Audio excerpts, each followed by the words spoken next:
ನಮಸ್ಕಾರ, ಜಿ ಕನ್ನಡ ನ್ಯೂಸ್ಗೆ ಸ್ವಾಗತ. ನಾನು ದಿವ್ಯಶ್ರೀ. ಮೊದಲಿಗೆ ಈ ಕ್ಷಣದ ಹೆಡ್ಲೈನ್ಸ್.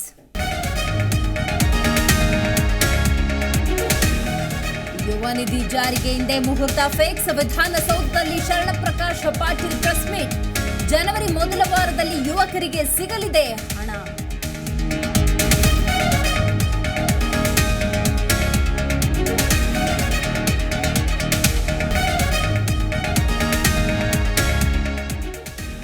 ರಾಜ್ಯದಲ್ಲಿ ಮತ್ತೆ ಶುರುವಾಯಿತು ಕೋವಿಡ್ ಆತಂಕ. ಮುಂಜಾಗ್ರತಾ ಕ್ರಮಗಳ ಕುರಿತಂತೆ ಸಿಎಂ ಡಿಸಿಎಂ ಮೀಟಿಂಗ್.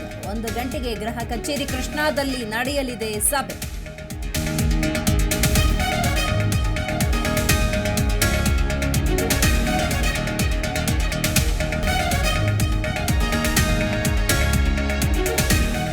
ಶಾಲೆಗಳಿಗೂ ಶುರುವಾಗಿದೆ ರೂಪಾಂತರಿ ಕೊರೋನಾ ಭೀತಿ. ಮತ್ತೆ ಮಕ್ಕಳ ಆಟಪಾಠಕ್ಕೆ ಬೀಳಲಿದೆಯಾ ಕೋವಿಡ್ ಕತ್ತರಿ? ಶಾಲೆಗಳಿಗೂ ತಟ್ಟಲಿದೆಯಾ ಕೊರೋನಾ ವೈರಸ್ ಆತಂಕ?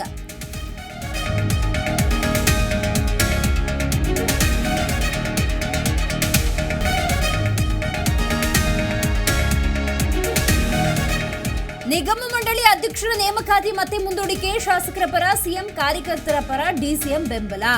ಜನವರಿ ಮೊದಲ ವಾರದಲ್ಲಿ ಆಕಾಂಕ್ಷಿಗಳಿಗೆ ನಿಗಮ ಭಾಗ್ಯ ಸಾಧ್ಯತೆ.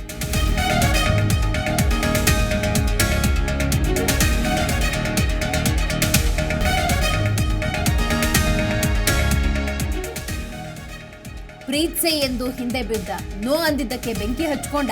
ಹೋಮ್ ಗಾರ್ಡ್ ಹಿಂದೆ ಬಿದ್ದ ಪೊಲೀಸಪ್ಪ ಸ್ಯೂಸೈಡ್. ವಿಕ್ಟೋರಿಯಾ ಆಸ್ಪತ್ರೆ ಕಾನ್ಸ್ಟೇಬಲ್ ಸಂಜಯ್ ಸಾವು.